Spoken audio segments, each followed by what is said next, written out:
باك تو سكول بقى، راجعين للمدرسه، فلازم نعمل شويه اكلات حلوين. وانطونيوس واكل دماغي، يا ماما عايز اكل لانشون، وانا محرجه دخوله البيت، ممنوع دخول لانشون البيت. فراح قال لي بقى اعمليهولي، مش انت شيف، انت لازم تعمليهولي. تعالى اوريكم اللانشون اللي انا عاملاه النهارده.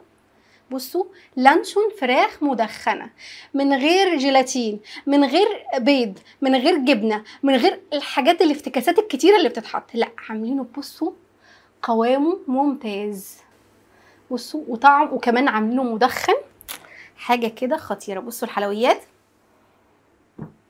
تعالى اقول لكم عملنا ازاي. دلوقتي بقى هنجيب الكبه بتاعتنا، ومعايا كيلو لحمه مفرومه. انا هعمل كميه كبيره من اللانشون، تقدروا تقللوا الكميه وتعملوا نص كيلو. كيلو صدور الفراخ اللي انا هعمله هيعمل لي حوالي 2 كيلو لانشون، يعني مش عايزه اقول لكم كم التوفير. اهم حاجه يكون الفراخ بتاعتي ساقعه، ما تبقاش سخنه، تبقى ساقعه، حطينا في التلاجة شويه وساقعه معانا. وبعد كده هنفرمها، اتفرمت معايا وبقيت تمام. دلوقتي بقى هنحط باقي التوابل اللي احنا هنستخدمها. انا في الوصفه دي مش هستخدم جيلاتين خالص، هيبقى معايا كوبايه نشا. طبعا لو انا بعمل نص كيلو يبقى انا هستخدم نص كوبايه نشا. معلقه كبيره بيكنج باودر، معلقتين كبار زيت نباتي، يعني حوالي نص معلقه صغيره ملح، معايا معلقه صغيره فلفل اسود او ابيض، يعني يفضل ابيض بس انا بحب استخدم فلفل اسود. ومعايا هنا 3 اكياس من المرقه الفوريه. لو ما عندكمش مرقه فوريه ممكن تستخدموا المكعبات عادي، بس انا بحب الفوريه اكتر، فانا هستخدم 3 اكياس. ومعلقه صغيره كزبره، معلقه كبيره بابريكا عشان تديني لون حلو، معلقه صغيره بهارات فراخ، رشه حبهان وورق لورا بس مطحونين، رشه صغننه. وبعد كده هحط 400 ملي ميه متلجه، لازم تبقى الميه بتاعتي متلجه جدا، ما تستغربوش للخطوه دي. وبعد كده هنقفل.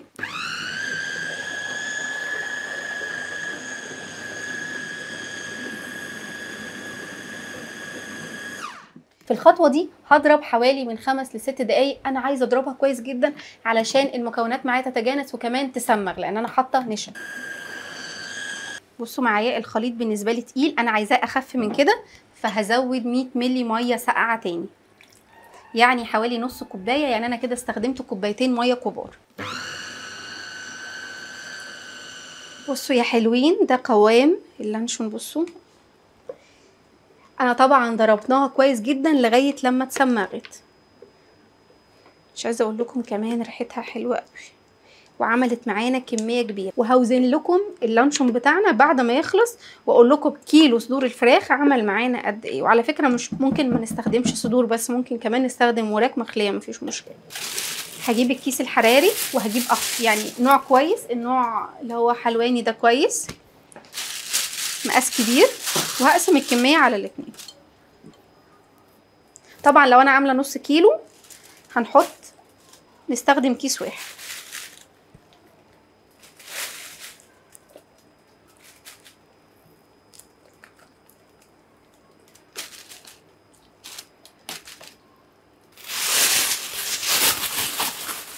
شايفين الكيس؟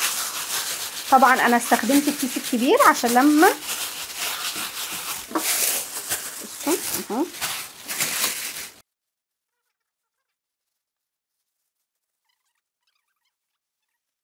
الكيس بتاعي بالشكل ده.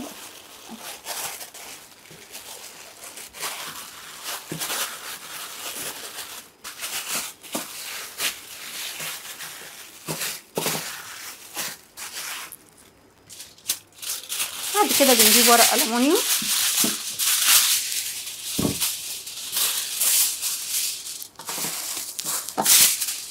وبنجيب معانا ورق ألمونيوم وبنبدأ نلفه بالشكل ده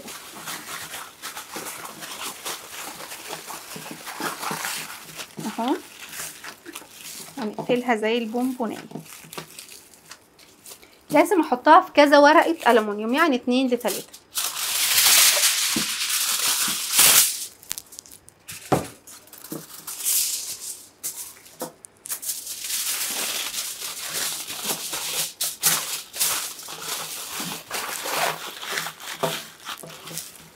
اهو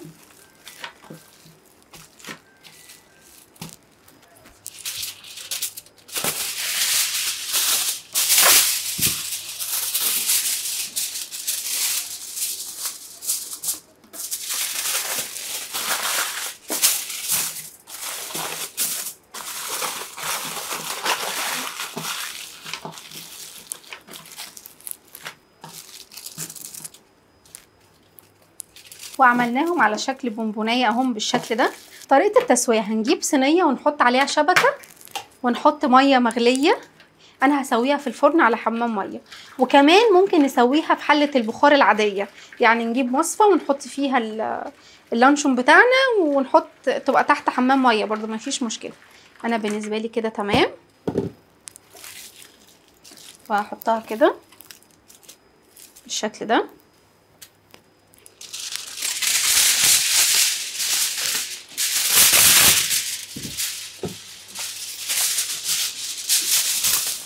وهغطيها كويس بالشكل ده.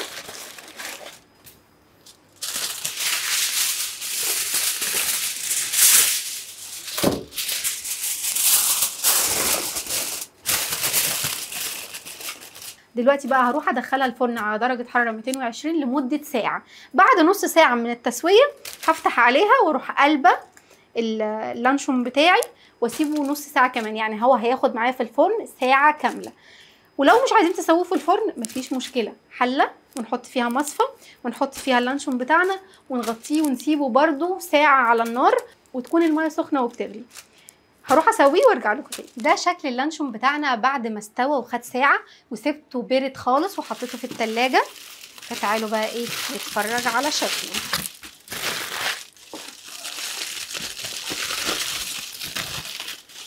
بصي كش ازاي. طبعا التعريجات دي مش من عندنا، ده الكيس الحراري فمفيش مشكله. دلوقتي بقى هنعمل ايه؟ هدهن اللانشون بتاعي زيت. انا عايزه ادخن اللانشون بتاعي فهدهنه زيت كده، يعني معلقه، المعلقتين مش كتير. وبعد كده هنجيب البابريكا المدخنه بتاعتنا الحلوه دي اي نوع، ونبدا بقى ايه نرش بالشكل ده. خلينا من حتى الواسعه شويه.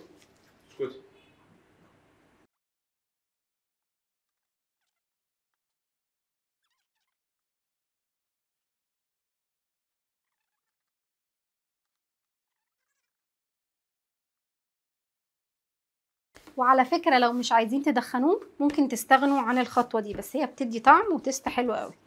خلاص غرقنا اللانشون بتاعنا بالبابريكا المدخنه. تعالوا بقى نعملها على البوتاجاز. وبعد كده هنجيب البوتاجاز او الطاسه ونحط معلقه زيت كده. وطبعا لو عايزين تستغنوا عن الخطوه دي مفيش مشكله براحتكم خالص، بس احنا عايزين نحسس الولاد ان احنا عاملين لهم حاجه سبيشال يعني. وبعد كده هنجيب بقى، طبعا انا هحط واحد واحد لان الحجم كبير شويه. لسه هنوزن واقول لكم كيلو الفراخ البانيه عمل معايا قد ايه. بصوا يعني انا الحته دي مش هطول فيها الفيديو، بس زي ما انتم شايفين معايا انا بدخنها بس، فهي بتحمر بسرعه جدا.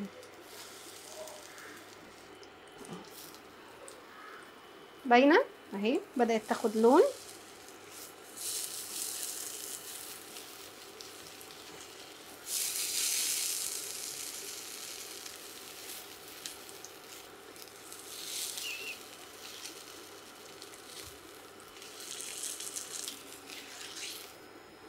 خدت بالكم انا مش بديها وقت طويل، طبعا انا لابسه الجلافز عشان خاطر السخونه كمان. وعماد مش ورا الكاميرا عايز يضربني. بصوا اهو.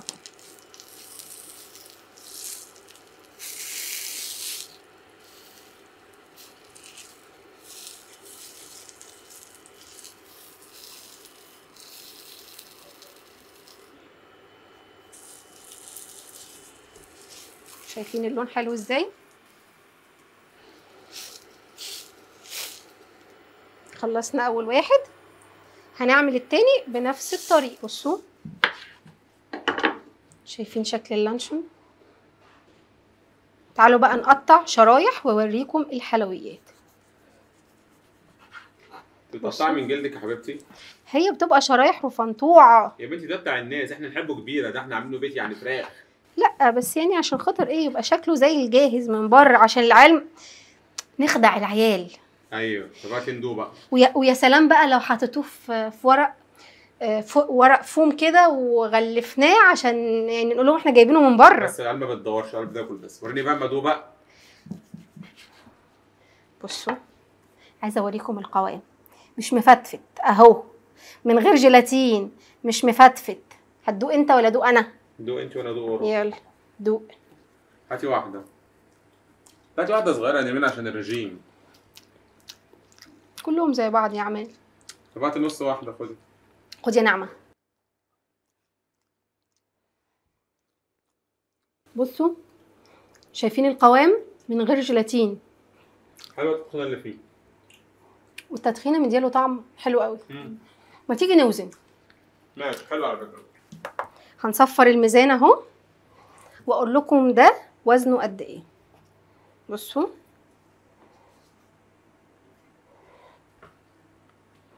كيلو ونص و30 جرام. كيلو ونص وحاجه حلوه قوي ونظيفه. لو انتوا هتجيبوا ده من بره هتجيبوه اغلى بكتير. الربع دلوقتي ب70 جنيه او 80 جنيه. لا كيلو صدور فراخ هيعمل معانا الكميه الحلوه دي ونقدر نخزنها في الفريزر. وده كان فيديو النهارده. لو عجبكم ما تنسوش تشتركوا معايا في القناه لو لسه ما اشتركتوش، وكمان ما تنسوش تتابعوني على الفيسبوك والتيك توك باسم نرمين صبري.